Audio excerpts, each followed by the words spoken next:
नमस्कार दोस्तों, आप सभी का फिर से स्वागत है जीके संसार पे।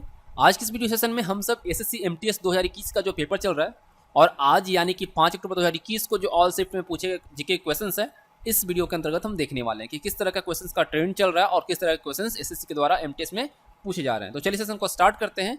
और अगर आप हमारे चैनल में पहली बार आए तो चैनल को सब्सक्राइब करके बेल आइकन को प्रेस कर लीजिएगा और वीडियो को लाइक और अपने दोस्तों के साथ शेयर जरूर कीजिएगा। चलिए सेशन को स्टार्ट करते हैं और देखते हैं किस तरह के क्वेश्चंस पूछे गए। तो देखिए क्वेश्चंस की अगर हम देखिए बात करें तो क्वेश्चन जो है इजी टू मॉडरेट रहा है।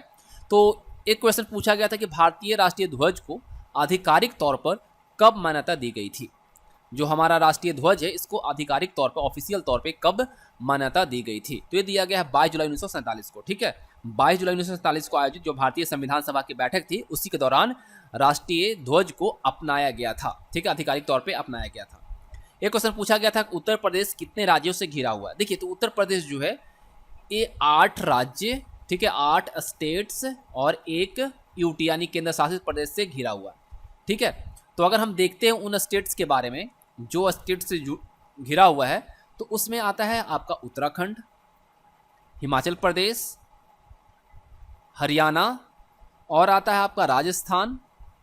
उसके बाद है एमपी, छत्तीसगढ़, झारखंड, बिहार। ये जो है आपके 8 स्टेट हैं जो कि किससे लगे हुए हैं, उत्तर प्रदेश से। और एक यूटी है आपका दिल्ली। ये आपका टोटल 9 राज्यों से घिरा हुआ है। ठीक है, और आपको मैं बताऊं कि उत्तर प्रदेश की जब बात आई है तो उत्तर प्रदेश का जो कैपिटल आप सबको पता है कहाँ है, लखनऊ है। और सबसे बड़ा शहर की अगर बात की जाए तो कानपुर है। और उत्तर प्रदेश का उच्च न्यायालय कहाँ पे है, तो यह है प्रयागराज में। ठीक है, मेनली क्या है कि जितने भी हाई कोर्ट्स हैं, जितने भी उच्च न्यायालय हैं, वो क्या होता है स्टेट का जो कैपिटल होता है वहां पे होता है, लेकिन ये कहाँ पे है, प्रयागराज में। ठीक है, इस चीज को आप याद रखिएगा। और नंबर ऑफ डिस्ट्रिक्ट की अगर हम बात करते हैं, जिलों की संख्या की बात करते हैं उत्तर प्रदेश में तो कितना 75 है।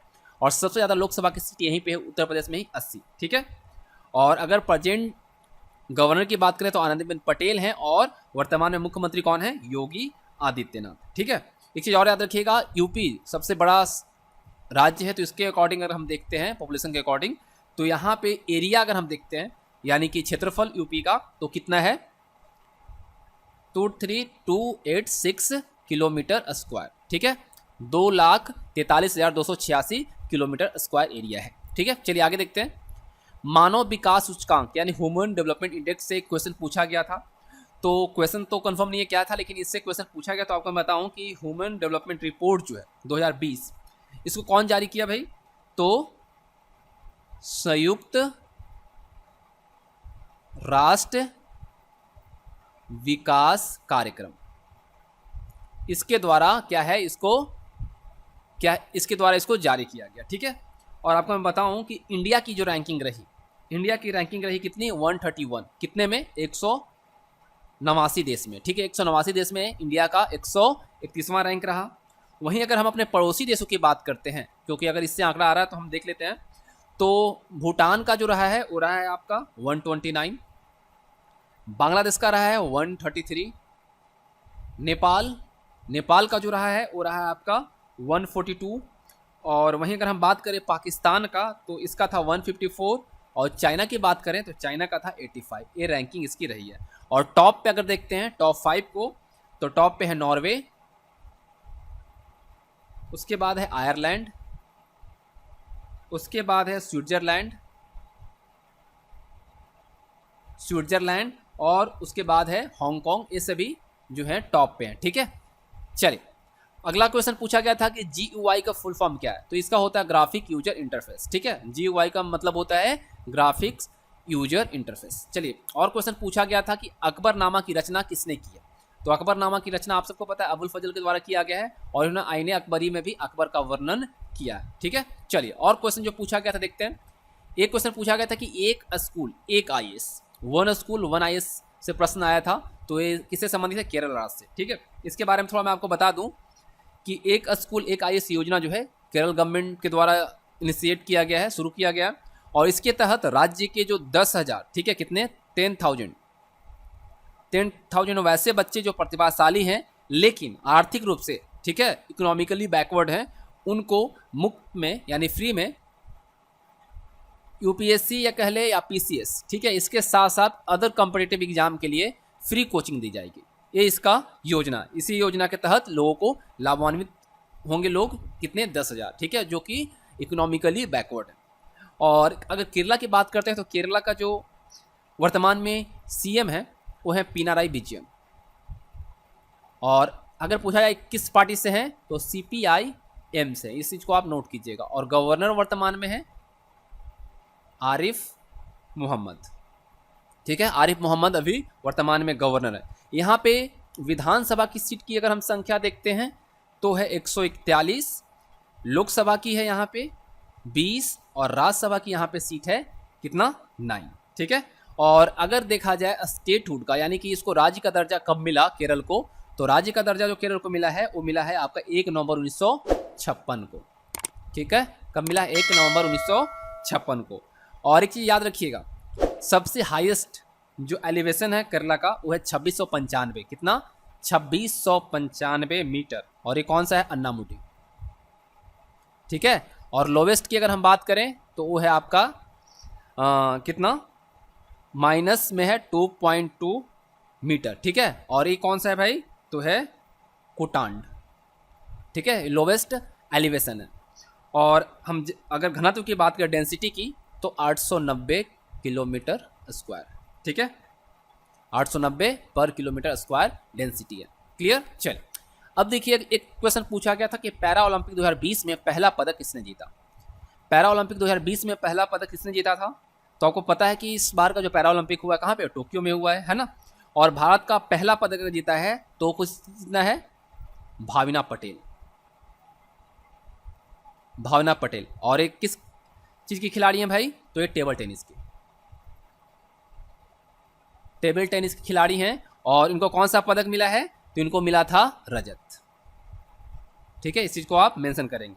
और भारत कुल कितना पदक जीता, 19, जिसमें से कि गोल्ड है कितना, गोल्ड है 5, सिल्वर है 8 और ब्रॉन्ज है आपका 6, ठीक है। और एक चीज आपको याद रखना है जो इंपॉर्टेंट है, पैरा ओलंपिक से क्वेश्चंस आपके जरूर बनेंगे आने वाले शिफ्ट में भी और आने वाले डेज में भी। तो पैरा ओलंपिक में भारत की तरफ से पहला जो गोल्ड मेडल जीता है, ठीक है, वो किसने जीता है, देवेंद्र झाझर। किसने जीता है, देवेंद्र झाझर, देवेंद्र झाझरिया नाम उनका, ठीक है, झाझरिया, देवेंद्र झाझरिया पहला जीता है कब, आपका समर पैरा ओलंपिक में। और ये कब हुआ था, 2016 में, ठीक है, इसी को आप याद रखिएगा। समर पैरा ओलंपिक 2016 में देवेंद्र झाझरिया के द्वारा पहला गोल्ड जीता गया था, ठीक है। पैरा ओलंपिक की जो शुरुआत हुई थी ये हुई थी 1968 में। और इसका आयोजन जो होता है 5 वर्ष के अंतराल पे होता है, ठीक है, बहुत बहुत इंपॉर्टेंट सारे। और देखिए ओपनिंग सेरेमनी की बात करें तो 2020 पैरा ओलंपिक का जो ओपनिंग हुआ था उसमें भारत का जो प्रतिनिधित्व किया था ध्वजवाहक के तौर पे वो थे मरियन थंगावेलु। कौन, किसने किया था, मरियप्पन थंगावेलु। और समापन समारोह ध्वजवाहक कौन थे, जिसका नेतृत्व किया गया था वो थे अवनी लेखरा, ठीक है, दोनों चीज़ को याद रखिएगा। जो सेरेमनी हुआ था ओपनिंग सेरेमनी उसमें मरियप्पन थंगावेलु और समापन में अवनी लेखरा, ठीक है। अगला क्वेश्चन जो पूछा गया था कि मटकी नृत्य किस राज्य से संबंधित है, तो ये है आपका एमपी से। देखिए मध्य प्रदेश में और कुछ हैं, आपका ज्वारा है, अड़ा है, खाड़ा है, ये सभी जो हैं आपका नृत्य जो है ये सभी एमपी से संबंधित है। वहीं नज़दीकी उसका जो है नेवर जो है पड़ोसी जो है उसकी अगर हम बात करें छत्तीसगढ़ की तो यहाँ पे गौर चलता है, गौर भारिया, पैंथी, राउत नाच, ये सभी जो है आपका छत्तीसगढ़ में है। वहीं यूपी की बात करें तो यूपी में नौटंकी है, रासलीला है, कजरी है। सिक्किम, देखिए सिक्किम याद रखिए, सिक्किम में एक आपका क्वेश्चन बन सकता है सिंगी छाम, सिंगी छाम कहाँ का नृत्य है, तो यह आपका सिक्किम का। और थाक झाम, याक झाम, ठीक है, याक झाम, ये सभी जो है ना ये दोनों आपका सिक्किम का, ठीक है। चलिए एक और क्वेश्चन देखते हैं क्या पूछा गया था। एक क्वेश्चन पूछा गया था आपका, इंतजार आपका कैंपेन किस राज्य का है, तो ये भी एमपी का ही। इंतजार आपका कैंपेन ये टूरिज्म के लिए है और ये एमपी का ही है, ठीक है, क्लियर।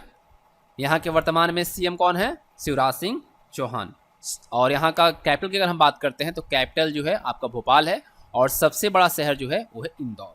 ठीक है, चलिए नेक्स्ट क्वेश्चन देखते हैं कि और कौन कैसे क्वेश्चन आए थे। एक क्वेश्चन आया था कि विश्व के सबसे बड़े तैरते हुए फ्लोटिंग सौर ऊर्जा परियोजना कौन सा है, तो ये मध्य प्रदेश के खंडवा जिले में नर्मदा नदी पर ओंकारेश्वर बांध पर बन रहा है, जो कि 600 मेगावाट वाले विश्व का सबसे बड़े तैरते हुए फ्लोटिंग सौर परियोजना के तौर पे है और ये 2022-23 से सौर ऊर्जा यहाँ पर मिलने लगेगी लोगों को। ठीक है, अब देखिए क्वेश्चन पूछा था कि नीरज चोपड़ा किसके ब्रांड एम्बेसडर हैं, तो आपको पता है नीरज चोपड़ा अभी काफ़ी चर्चा में रहे हैं क्योंकि ओलंपिक में उन्होंने गोल्ड मेडल जीता है ना, भाला फेंक में। तो LIC की बात आई है, LIC के ब्रांड एम्बेसडर नियुक्त हुए हैं। तो LIC की अगर हम बात करते हैं तो इसका स्थापना हुआ है 1 सितंबर 1956 को। ठीक है, और इसका हेड क्वार्टर जो है वो है आपका मुंबई में इसका हेड क्वार्टर है। चेयरमैन इसके जो हैं वो हैं आपके MR कुमार और इसके अभी MD मैनेजिंग डायरेक्टर जो है वो मुकेश गुप्ता है। ठीक है, अब देखिए एक क्वेश्चन पूछा गया था कि भाला का वजन कितना होता है। भाला फेंक में नीरज चोपड़ा ब्रांड एम्बेसडर के तौर पर भी नियुक्त हुए LIC के, आपको पता है कि इन्होंने गोल्ड मेडल जीता है भाला फेंक में ही, है ना। तो भाला का जो वजन होता है 800 होता है। लेकिन यहाँ पे एक चीज़ आपको मैं बताऊं कि भाला की अगर लंबाई देखें, ठीक है, लंबाई जो होता है 2.6 मीटर से लेकर 2.7 मीटर के अप्रॉक्स होता है, लेकिन ये मेन वाले के लिए। ठीक है, पुरुष के लिए। और इसकी वेट होती है आपकी कितनी, वेट की अगर बात करें तो वेट होती है 800 ग्राम। ठीक है, वहीं अगर हम जस्ट इसका महिला का देखते हैं यानी कि वोमेन की जो भाला की लंबाई होती है वो 2.2 मीटर से लेकर 2.3 मीटर तक होती है और वेट की बात करें तो वेट होता है 600 ग्राम। ये दोनों चीज़ों को याद रखिएगा। ठीक है, एक क्वेश्चन पूछा था कि केंद्रीय गन्ना अनुसंधान संस्थान कहाँ स्थित है, तो है कोयम्बटूर में। केंद्रीय गन्ना अनुसंधान संस्थान कहाँ है, तमिलनाडु के कोयम्बटूर में है और भारतीय कृषि अनुसंधान परिषद के तहत ये काम करता है। पहली किस्म इसकी जो थी वो C0105 था। इसका विकास जो हुआ था 1918 में जंगली गन्ने की प्रजाति सैचरम स्पोंटिनियम के तौर पे आधारित था और गन्ने का जो वैज्ञानिक नाम होता है वो क्या होता है, लिख लीजिएगा, सैचरम ऑफिसिनेरम। ये इसका क्या होता है, वैज्ञानिक नाम होता है। कुछ और चीज़ें हैं, चेन्नई में केंद्रीय चर्म अनुसंधान संस्थान है, लखनऊ में केंद्रीय औषधि अनुसंधान संस्थान है, वर्धमान जो कि बंगाल में है केंद्रीय जूट प्रौद्योगिकी अनुसंधान है। इसी को आप मेंशन कर लीजिएगा। ठीक है, चलिए और क्वेश्चन जो पूछे गए थे, 7 अगस्त भाला दिवस मनाया जाता है। ठीक है, भाला से क्वेश्चन एक और देख लीजिए, भाला दिवस कब मनाया जाता है, तो 7 अगस्त को मनाया जाता है। भारत की कौन सी पर्वत श्रेणी नवीनतम है, तो यह है हिमालय। ठीक है, भारत में हिमालय की सर्वोच्च पर्वत चोटी की अगर हम बात करते हैं तो कौन सा है, कंचनजंगा। ठीक है, कंचनजंगा जो है वो सबसे सर्वोच्च पर्वत चोटी है। और अगर वही आपसे पूछा जाता कि सबसे पुरानी या प्राचीन पर्वत श्रेणी कौन सी है, तो होगा अरावली। ठीक है, चलिए आगे बढ़ते हैं और क्वेश्चन को देखते हैं। देखिए एक और है, देखिए आपको मैं बताऊं, कृष्णा नदी पर बनी जल विद्युत परियोजना कौन सी है, तो नागार्जुन परियोजना है। ठीक है, चलिए एक क्वेश्चन पूछा गया था कि 23 जून 1757 ईस्वी में प्लासी की लड़ाई हुई थी। प्लासी लड़ाई कब हुई थी पूछा गया था, तो ये 23 जून 1757 को हुआ था। नए खेल मंत्री कौन बने हैं, तो आप सबको पता है अनुराग ठाकुर बने हैं। ठीक है, किरण रिजिजू को हटाकर इनको बनाया गया, किरण रिजिजू जो है कानून मंत्री बन गए, है ना। चलिए और क्वेश्चन देखते हैं क्या पूछा गया था। एक स्वच्छ भारत से क्वेश्चन पूछा गया था। ठीक है, और दूसरा एक और क्वेश्चन पूछा गया था प्लासी का यूज से, कि प्लासी की लड़ाई के दौरान बंगाल के नवाब कौन थे, तो कौन था, सिराजुद्दौला। कौन था, सिराजुद्दौला। देखिए 23 जून 1757 को प्लासी नामक स्थान पर ईस्ट इंडिया कंपनी और नवाब सिराजुद्दौला की सेना के मध्य हुआ था, जिसमें अंग्रेजी सेना जो थी उसकी नेतृत्व का कमान किसके हाथ में था, रॉबर्ट क्लाइव के, और नवाब सेना की कमान मीर जाफर ने संभाली थी। लेकिन इस लड़ाई में मीर जाफर विश्वासघात कर दिया था और इसके कारण नवाब सेना की हार हुई थी और सिराजुद्दौला को बंदी बनाकर मृत्युदंड के रूप में गोली मार दी गई थी। ठीक है, दूसरा क्वेश्चन पूछा गया था आपका साइंस से था कि मोल से संबंधित प्रश्न थे एक आपके, कि एक मोल, जैसे कि देखिए क्वेश्चन एग्जैक्ट क्या था नहीं पता है, ठीक है, जो लेकिन मोल से संबंधित क्वेश्चन थे। तो आपको बताऊँ एक मोल में एवोगाड्रो नंबर की जो वैल्यू होती है वो कितना होता है, 6.022 × 10⁻23 और एक मोल ऑक्सीजन यानी O2 अणु का भार जो है लगभग 32 ग्राम होता है, जबकि एक अणु ऑक्सीजन किसके बराबर होती है 16 AMU के बराबर होती है। ठीक है, एक क्वेश्चन आया था कि विटामिन सी की सर्वाधिक मात्रा किस में पाया जाता है, तो ये पाया जाता है किसमें, आंवला में। ठीक है, शायद वहाँ पे अमरूद भी था, अमरूद में भी पाया जाता है विटामिन सी, लेकिन अगर सबसे ज़्यादा मात्रा देखा जाए तो आंवला में पाया जाता है। विटामिन सी का रासायनिक नाम एस्कॉर्बिक अम्ल। विटामिन सी जो है शरीर के मूलभूत रासायनिक क्रियाओं में यौगिकों का निर्माण और उन्हें सहयोग करता है। और याद रखिएगा विटामिन सी जो है हमारे बॉडी का कोलेस्ट्रॉल जो है उसको भी कंट्रोल करता है। और देखिए कोलेस्ट्रॉल की अगर हम बात करते हैं तो कोलेस्ट्रॉल जो है जिसको पित्त सांद्रो भी कहा जाता है, ये मोम जैसा पदार्थ होता है जो यकृत से उत्पन्न होता है। कहाँ से, लीवर से। और ये सभी पशुओं और मनुष्य की कोशिका झिल्ली समेत शरीर के हर भाग में पाया जाता है। यह जो है एक एंटीऑक्सीडेंट के रूप में भी कार्य करते हैं, प्रतिरोधक क्षमता भी बढ़ाता है। विटामिन सी अलग से खाद्य पदार्थों के साथ ग्रहण करना होता है। ठीक है, क्योंकि शरीर में इसका निर्माण नहीं होता। ठीक है, शरीर हमारा इसका निर्माण नहीं करता, हमारी बॉडी जो इसकी निर्माण नहीं करती है। प्रतिदिन एक व्यक्ति को औसत 80 मिलीग्राम विटामिन सी की आवश्यकता होती है। ठीक है, कितना, 80 मिलीग्राम। और इसके कारण आंखों में मोतियाबिंद, खाया हुआ खाना शरीर में पोषण नहीं कर पाना, ऐसे भी बीमारियां हो जाती हैं। और विटामिन सी का अगर हम प्रमुख स्रोत देखें तो खट्टे और रसीले फल होते हैं। खट्टे रसीले फल जो होते हैं उसमें होते हैं। जैसे कि अगर आपको देखना है कि विटामिन सी किस में मिलेगा तो सबसे ज़्यादा तो आंवला मिलता है, ये साथ ही नारंगी मिलेगा, नींबू मिलेगा, संतरा मिलेगा, अंगूर, टमाटर, ये सभी आपको विटामिन सी दे देगी। और अमरूद में भी, ठीक है, अमरूद, सेव, केला आप सब खाते हैं, फल में आता है अमरूद, सेव, केला, तो इसमें विटामिन सी पाया जाता है। खट्टे नहीं होते लेकिन विटामिन सी इसमें पाया जाता है, इस चीज़ को याद रखिएगा। और आई थिंक लगता है कि ऑप्शंस में अमरूद था। ठीक है, और इसका सूत्र अगर देखें तो C6H8O6 होता है। ठीक है, इस चीज़ को आप याद रखिएगा। देखिए अस्कॉर्बिक एसिड किसका रासायनिक नाम है, तो हम लोगों ने देखा है विटामिन सी का है। ब्रोमीन, ब्रोमीन क्या है, अधातु है। ठीक है, नॉन मेटल है। और ये किस अवस्था में पाया जाता है, द्रव अवस्था में। ठीक है, लिक्विड अवस्था में पाया जाता है। और आपको मैं बता दूं ब्रोमीन जो है, देखिए ब्रोमीन के बारे में थोड़ा मैं बताऊं। ब्रोमीन जो है अधातु है और इसकी अवस्था कैसी होती है, तरल होती है। ठीक है, इसकी परमाणु संख्या कितनी होती है, 35। और एटॉमिक मास कितना होता है, तो होता है 79। एटॉमिक वेट कितना होता है आपका, 79 होता है। ठीक है, 79.99 समथिंग होता है। ठीक है, परमाणु संख्या ये होता है 35, परमाणु भार यानी एटॉमिक वेट होता है इतना, एटॉमिक नंबर है आपका 35। ठीक है, और इसके खोजकर्ता अगर देखते हैं, ब्रोमीन के खोजकर्ता, ठीक है, इसके खोजकर्ता जो है वो थे वेलार्ड। ये कहाँ के थे, फ्रांस के, ये थे फ्रांस के। और इसका खोज जो हुआ था 1826 में हुआ था। ठीक है, और यूनानी भाषा में अगर देखा जाए तो इसको क्या कहा जाता है, दुर्गंध।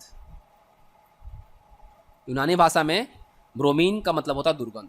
ठीक है, और इसकी गंध जो है वो तीखी होती है, जिस कारण इसको ब्रोमीन कहा गया है। ठीक है, देखिए इसका कलर कैसा होता है, ब्रोमीन का कलर जो होता है गहरा लाल होता है। ये हैलोजन ग्रुप का है, हैलोजन तत्व के अंदर आता है, हैलोजन के अंदर आता है, हैलोजन के अंदर आता है। किस समूह का है, 17 का है। और आवर्त में देखा जाए तो ये 4, और ब्लॉक देखा जाए तो P ब्लॉक एलिमेंट है। ठीक है, क्लोरीन की ऑक्सीकारक अभिक्रिया के द्वारा हमें ब्रोमीन क्या होती है, मुक्त अवस्था में मिलती है, मुक्त होती है। ठीक है, अगर क्लोरीन की ऑक्सीकारक अभिक्रिया कराया जाए तो ब्रोमीन मुक्त होती है, रिलीज होती है। ठीक है, और कुछ था, देखिए फ्लोरीन, फ्लोरीन क्या है, गैस है। ठीक है, फ्लोरीन को हम F से डिनोट करते हैं। इसका परमाणु संख्या होता है 9 और परमाणु भार होता है 19। ठीक है, वहीं क्लोरीन की बात करें, क्लोरीन, ठीक है, क्लोरीन जो है हैलोजन का ही है ना, किस समूह का है, 17 समूह का है। आवर्त में तीसरे आवर्त में आता है, P ब्लॉक एलिमेंट है। ठीक है, इसका परमाणु संख्या होता है 17 और परमाणु भार होता है 35। ठीक है, कलर कैसा होता है इसका, क्लोरीन का कलर कैसा होता है, फीका हरा। ठीक है, फीका हरा इसका कलर होता है। ठीक है, चल, और एक पूछा था आपका ब्रोमीन, हम लोग देखा, ब्रोमीन तो देखा ही हम लोगों ने। आयोडीन पूछा था, आयोडीन से रिलेटेड था, क्लोरीन ये सब चीज़ें हैं। आयोडीन की बात करें तो आयोडीन को हम किससे डिनोट करते हैं, I से डिनोट करते हैं, है ना। इसका एटॉमिक नंबर जो होता है 53 होता है, और एटॉमिक मास जो होता है वो 126/90 होता है। ठीक है, आयोडीन की मदद से गर्दन के पास पाई जाने वाली जो थायराइड ग्रंथि है ना, गर्दन में हमारा जो थायराइड ग्रंथि होता है उसके डेवलपमेंट के लिए, उसके विकास के लिए एक जरूरत बहुत इसकी होती है, ये एक यूजफुल हार्मोन पैदा करती है। ठीक है, थायराइड ग्रंथि, और आयोडीन की कमी से पता ही आपको घेंगा रोग हो जाता है ना। और इसको अन्य नाम क्या है, आयोडीन को अन्य नाम जो है अवकारक लवण भी कहा जाता है। इसको आप नोट कर लीजिएगा, अवकारक लवण भी इसको कहा जाता है। और आयोडीन की कमी से बच्चों का जो बौद्धिक स्तर है वो तकरीबन 10 to 15% जो है कम हो जाता है, कम हो सकता है। ठीक है, एक क्वेश्चन पूछे गए थे और क्वेश्चन देखते हैं। एक क्वेश्चन आया था कि आपका सोनू सूद ने रोजगार के लिए कौन सा ऐप लॉन्च किया। तो याद रखिएगा, कोविड के दौरान इन्होंने प्रवासी रोजगार एक ऐप लॉन्च किया था, इसी को अब अपग्रेड करके गुड वर्कर कर दिया गया है। ठीक है, जो सोनू सूद का था इसको अब इन्होंने क्या किया है, गुड वर्कर के तौर पे कर दिया है, जिससे कि बेरोजगारों को रोजगार मिल सके। ठीक है, प्रवासी रोजगार ऐप जो था इसी को अब रोजगार हटाकर गुड वर्कर कर दिया गया। एक क्वेश्चन आया था कि पूजा ढांडा किस खेल से संबंधित है। तो एक कुश्ती से, इन्होंने कोई मेडल इस बार नहीं जीता है ना, बहुत करीब थी लेकिन लास्ट टाइम में नहीं जीत पाई। ठीक है, अब एक क्वेश्चन पूछा था कि बंगाल विभाजन किस वर्ष हुआ था। तो इसकी घोषणा जो है 19 जुलाई 1905 को हुआ था। ठीक है, और उस वक्त वायसराय कर्जन के द्वारा किया गया था इसकी घोषणा। और बंगाल विभाजन जो है प्रभावी कब हुआ था, 16 अक्टूबर 1905 को। और इस विभाजन को इतिहास में बंग भंग के नाम से भी जाना जाता है। दोनों चीज याद रखिए, घोषणा हुई थी 19 जुलाई 1905 को और प्रभावी हुआ था 16 अक्टूबर 1905 को। और किसके द्वारा ये घोषणा किया गया था, वायसराय कर्जन के द्वारा, लॉर्ड कर्जन के द्वारा। ठीक है, उसके बाद देखिए एक क्वेश्चन पूछा गया था कि राष्ट्रीय पुरालेख दिवस किस तारीख को मनाया जाता है। तो थोड़ा सा आप इसको देखेंगे कि राष्ट्रीय पुरालेख दिवस कब मनाया। देखिए अंतर्राष्ट्रीय पुरालेख दिवस जो है ये तो मनाया जाता है 9 जून को। ठीक है, 9 जून को मनाया जाता है, लेकिन यहाँ पे राष्ट्रीय पुरालेख दिवस पूछा गया है तो आई विश कि ये होगा आपका 11 मार्च, क्योंकि 11 मार्च 1891 को ही ये अस्तित्व में आया था। और वर्तमान में इसके एजेंसी एग्जीक्यूटिव जो है वो है श्री चंद्रा सिन्हा, जो कि IAS हैं। ठीक है, डायरेक्टर जनरल ऑफ आर्चीव जो है, यानी कि राष्ट्रीय पुरालेख दिवस के जो डायरेक्टर जनरल हैं वो हैं आपके श्री चंदन सिन्हा। कौन है, श्री चंदन सिन्हा। ठीक है, तो इसे आप थोड़ा देख लेंगे। ठीक है, 11 मार्च को राष्ट्रीय पुरालेख दिवस और अंतर्राष्ट्रीय पुरालेख दिवस 9 जून को मनाया जाता है। एक क्वेश्चन आया था अंतर्राष्ट्रीय रेलवे संघ से। तो क्वेश्चन एग्जैक्ट तो मुझे नहीं पता, लेकिन इससे पूछा गया था, जो पेपर दिए उनको पता होगा। तो देखिए UIC जो है इसका मुख्यालय जो है फ्रांस की राजधानी पेरिस में है और इसकी स्थापना 1922 में हुई थी। इसमें 5 महाद्वीप की रेल संचालनकर्ता, ढांचागत प्रबंधक, रेलवे सेवा प्रदाता और सार्वजनिक यातायात कंपनियों समेत 171 इसके सदस्य हैं। रेलवे सुरक्षा बल के जो महानिदेशक हैं अरुण कुमार, इनको जुलाई 2020 से जुलाई 2022 तक अंतर्राष्ट्रीय रेल संघ के सुरक्षा मंच का उपाध्यक्ष मनोनीत किया गया है। और इसके साथ कुछ और फैक्ट्स हैं। देखिए जुलाई 2022 से लेकर जुलाई 2024 तक सुरक्षा मंच के अध्यक्ष का पदभार ग्रहण करेंगे। कौन, अरविंद कुमार। ठीक है, और भारतीय रेलवे इस सुरक्षा मंच का सक्रिय सदस्य, एक्टिव मेंबर है। एक क्वेश्चन आया था प्राकृतिक आपदा से। ठीक है, उसके बाद एक क्वेश्चन आया था कि सबसे ज़्यादा बजट किस सेक्टर का है। तो देखिए इस बार जो बजट एलोकेट हुआ उसमें सबसे ज़्यादा जो है वित्त मंत्रालय को सबसे ज़्यादा दिया गया, 13.86 लाख करोड़ रुपये दिया गया। गृह मंत्रालय को 1,66,547 करोड़ रुपये दिया गया। और कृषि मंत्रालय को दिया गया 2021-22 के लिए 5.63% का इजाफा हुआ और 1,31,531 करोड़ रुपये बजट में आवंटन किया गया किसी क्षेत्र के लिए। शिक्षा क्षेत्र के लिए 93,224 करोड़ दिया गया। और एक क्वेश्चन आया था कि 2019-20 में विजय हजारे ट्रॉफी किसने जीती। तो इसका जो विनर रहा है वो रहा है कर्नाटक। ठीक है, 2019-20 विजय हजारे ट्रॉफी का ये जो था 18वां सीजन था और इसका विनर रहा कर्नाटक। और सर्वाधिक रन जो है देवदत्त पादिक्कल के द्वारा 609 रन बनाया गया है। ठीक है, इस ट्रॉफी के अंतर्गत। एक क्वेश्चन आया था कि लिट्टी चोखा किस राज्य से संबंधित है। तो ये बिहार और पूर्वी उत्तर प्रदेश से है। तो अगर हम यहाँ पर बिहार की बात करते हैं तो बिहार का एरिया जो है 94,163 किलोमीटर स्क्वायर है। वर्तमान में गवर्नर है फागू चौहान, कैपिटल पटना है और चीफ मिनिस्टर जो है नीतीश कुमार है। ठीक है, एक क्वेश्चन पूछा गया था कि गारो खासी जयंतिया पहाड़ियाँ किस राज्य में स्थित है। तो आप सबको पता है कि गारो खासी पहाड़ियाँ जो है मेघालय में स्थित है और इन पहाड़ियों का जो नाम है इन स्थान पर निवास करने वाली जो जनजातियाँ हैं गारो और खासी, उनके नाम पर रखा गया है। अगर हम मेघालय की बात करते हैं तो लैंड एरिया जो है 22,720 किलोमीटर स्क्वायर है। कैपिटल जो है शिलोंग है। वर्तमान में गवर्नर है सत्यपाल मलिक और CM है कोनार्ड संगमा। ठीक है, चलिए वीडियो को लाइक और शेयर जरूर कीजिएगा, इस तरह से आपको और भी डिटेल्स यहाँ पे दिए जा रहे हैं। देखिए एक चीज़ और देखिएगा कि मेघालय को, ठीक है, सुंदरता के कारण खासी पर्वतीय क्षेत्र को पूर्व का स्कॉटलैंड भी कहा जाता है। ठीक है, पूर्व का स्कॉटलैंड भी इसे कहा जाता है। एक क्वेश्चन आया था कि विश्व का तीसरा सबसे बड़ा पर्वत चोटी कौन सा है, तो ये कंचनजंगा। कंचनजंगा विश्व की सबसे ऊंची पर्वत चोटी है, तीसरी। ठीक है, और यह सिक्किम के उत्तर पश्चिम भाग में नेपाल की सीमा पर है।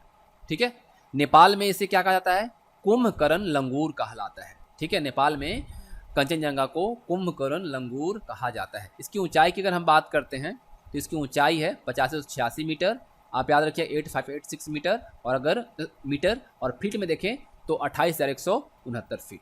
ठीक है,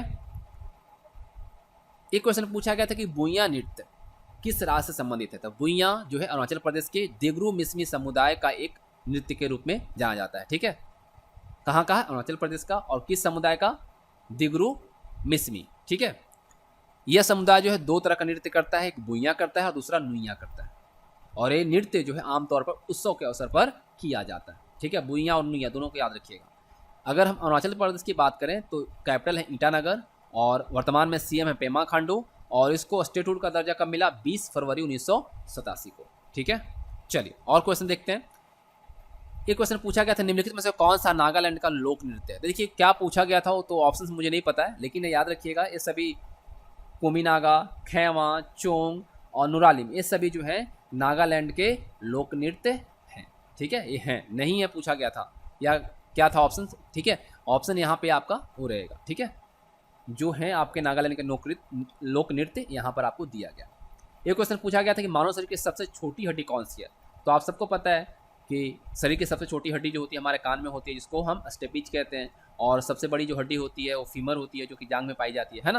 ये तो बिल्कुल ईजी था। चलिए एक क्वेश्चन पूछा था कि अलकनंदा नदी का उद्गम स्थल कौन सा हिमनद है, तो आपको पता है कि अलकनंदा का जो उद्गम है वो संतोपथ और भागीरथी खरक नामक हिमनद से निकलती है। अलकनंदा नदी कहीं बहुत गहरी है तो कहीं उथली भी है, और नदी की अगर औसत गहराई देखा जाए तो 5 फुट है, यानी कि 1.3 मीटर, और अधिकतम इसकी गहराई जो 14 फीट है, जो कि 4.4 मीटर होता है। अलकनंदा के 5 सहायक नदियाँ जो गढ़वाल क्षेत्र में 5 अलग अलग स्थानों पर अलकनंदा से मिलकर पंच प्रयाग बनाती है, और पंच प्रयाग अगर 5 प्रयागों की बात करें तो है विष्णु प्रयाग, नंद प्रयाग, कर्ण प्रयाग, रुद्र प्रयाग और देव प्रयाग। ये पंच क्या है, प्रयाग है। ठीक है, और एक क्वेश्चन पूछा गया था आपका संविधान से कि मौलिक कर्तव्य किस भाग के अंतर्गत आता है, तो आपको मैं बताऊं कि सरदार स्वर्ण सिंह समिति की अनुशंसा पर संविधान के 42वें संशोधन जो हुआ था 1976 में, इसके द्वारा मौलिक कर्तव्य को संविधान में जोड़ा गया था। ठीक है, और इसी के अंतर्गत आपका भाग 4 जो है संविधान का भाग 4 का, उसमें और अनुच्छेद 51 क के तहत इसको रखा गया। भाग 4 और अनुच्छेद 51 क के अंतर्गत इसको रखा गया है। और अगर आपसे पूछा है कि मौलिक कर्तव्य कहाँ से लिया गया है, तो ये लिया गया है रूस से। ठीक है, एक क्वेश्चन पूछा गया था कि विटामिन डी की कमी से होने वाला रोग कौन सा है, तो देखिए विटामिन डी जो है ये वसा में घुलनशील विटामिन है, आप सबको पता है। इसके सोर्स की अगर हम बात करें, स्रोत की बात करें, तो अंडे का पीला भाग, मछली का तेल, विटामिन डी युक्त दूध और मक्खन, साथ साथ इसके अलावा आपको धूप में भी यानी कि सनलाइट में भी आपको क्या मिल जाता है, विटामिन डी मिल जाता है। लेकिन पूछा क्या है कि इससे होने वाले रोग, तो देखिए रोग को हम यहाँ पर देखते हैं। छोटे बच्चों में रिकेट्स होता है। ठीक है, छोटे बच्चों में अगर विटामिन डी की कमी से जो रोग होता है उसको हम रिकेट्स कहते हैं, और बड़ों में जो होता है उसमें हड्डी का मुलायम होना हो जाता है, जिसको हम ओस्टियोमलेशिया कहते हैं, और हड्डी के पतला और कमज़ोर होने की जो बीमारी है उसको हम ओस्टियोपोरोसिस कहते हैं। ठीक है, जो कि बच्चों में नहीं बल्कि बड़ों में होती है। अब एक क्वेश्चन फिर से पूछ लिया था कि बच्चों में विटामिन डी की कमी से कौन सा रोग होता है, तो अभी हम लोगों ने देखा रिकेट्स। ठीक है, एक क्वेश्चन साइंस से और आया था कि विटामिन के बाद कि निम्न में से कौन सी कोशिका अस्थि मज्जा में नहीं बनती है। ठीक है, अब तो ऑप्शन हमें नहीं पता, तो मैं आपको इसके बारे में थोड़ा फैक्ट बता दूं कि अस्थि मज्जा लंबी हड्डियों के खोखले आंतरिक भाग में स्थित उत्तक को संदर्भित करता है। यह वसा उत्तक, दालर उत्तक और रक्त कोशिकाओं से बना होता है। अस्थि मज्जा मुख्य रूप से 2 प्रकार का होता है, एक लाल और पीले रंग। ठीक है, 2 रंग का होता है।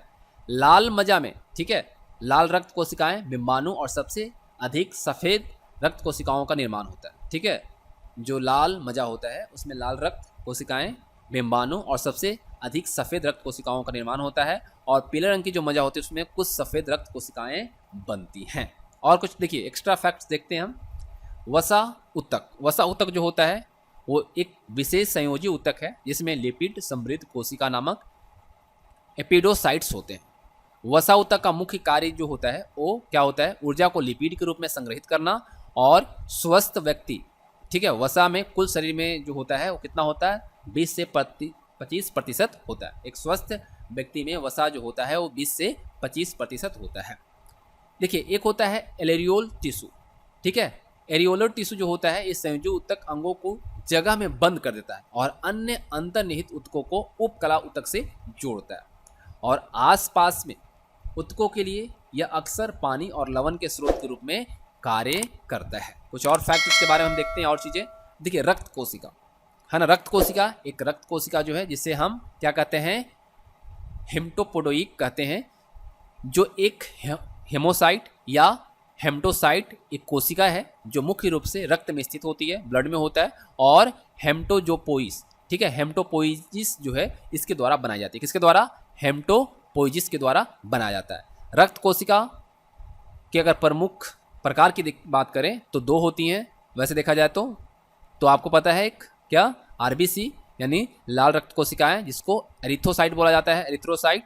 और श्वेत रक्त कोशिकाएं जो होता है इसको ल्यूकोसाइट बोला जाता है। और प्लेटलेट्स, ये भी जो है आपका रक्त कोशिका के प्रमुख प्रकार हैं। तो प्लेटलेट्स जिसको हम क्या कहते हैं, थ्रोम्बोसाइट्स कहते हैं। तो ये आपको जो 5 अक्टूबर 2021 में जो ऑल शिफ्ट में कुछ क्वेश्चन पूछे गए थे जो हमें प्राप्त हुआ आप सभी से, उसका यहाँ पर हमने आपको आंसर के साथ बताया और किस तरह क्वेश्चन आए आप लोगों को देखा। तो वीडियो पसंद आई तो लाइक कीजिएगा और इसी तरह से आपको आने वाले जो भी शिफ्ट होंगे उसके क्वेश्चंस मिलते रहेंगे। तो उम्मीद करता हूँ आप सबको काफ़ी हेल्प मिलेंगे इस वीडियो से। थैंक्स फॉर वॉचिंग, मिलेंगे आप सबके साथ नेक्स्ट वीडियो में।